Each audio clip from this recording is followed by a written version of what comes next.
অভিজ্ঞতা আজকে দেখতে পাচ্ছি যে আমার সামনে যতগুলি ক্যামেরা আছে এটাতেই বোঝা যাচ্ছে যে আমাদের সিরিয়ালটা কতটুকুন জনপ্রিয় হয়েছে। সুন্দর। এত এত ক্যামেরা আসার পিছনে জনপ্রিয়তা না পেলে এই কাজটা আজকে হতো না।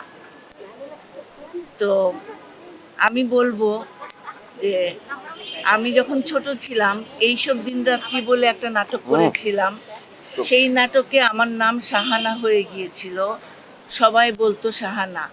এতদিন পর্যন্ত আমি শাহানা ছিলাম, এখন এসে রাজ আমার শাহানা নাম মুছে দিয়েছে মেহেরিনের মা।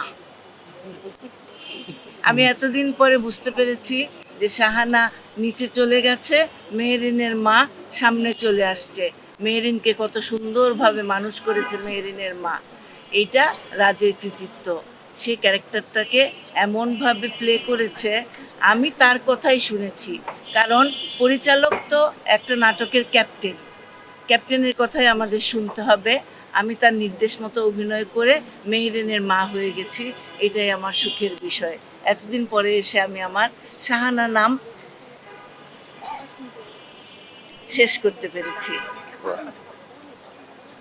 আর এই নাটক নিয়ে আমাদের দুঃখ শেষ হয়ে যাচ্ছে, আরো কিছুদিন যদি চলতো তাহলে খুশি হতাম।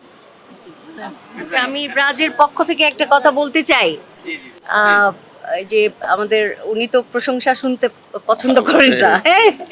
তো আমাদের নেপথ্যের নায়ক আছে কয়েকজন, যেমন আমার রীতিমতো তাকে ম্যাজিশিয়ান মনে হয়, আমাদের ডিওপি আদিত্য মনির, জোরে করতালি হোক আদিত্য মনির। এবং আমাদের সুরের মূর্ছনায় পুরো আমাদেরই গল্প যে মাতিয়ে রাখেন আরিফিন রুমি। মানে তার দেখা যায় যে আমাদের কান্না আসছে না, আরিফিন রুমির গান ছেড়ে দেওয়া হয়, আমরা কাঁদি, খুব খুব সহজ হয়ে যায়, ঠিক আছে।